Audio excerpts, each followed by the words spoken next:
está celebrándose el último día de las jornadas culturales y quedan dedicadas a la salud y el deporte. De Reu conectamos con nuestro corresponsal David Suárez. Hola David, ¿qué tal con las cosas por allí? Hola, buenos días, criacios. Aquí las cosas van per bien. Como podéis ver, los escolinos y escolinas están haciendo xuegos tradicionales asturianos. De Reu escuchamos la explicación de uno de los monitores que nos cuenta en qué consisten estos juegos. Llámase desiabolo.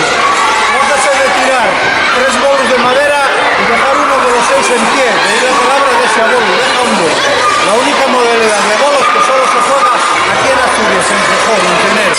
No hay bolos de esta clase en ningún otro sitio más que... Y aquí termina el informativo de Güell. Mañana volveremos con más y mejores noticias. Que tengan un buen día. Hasta pronto. Hasta luego.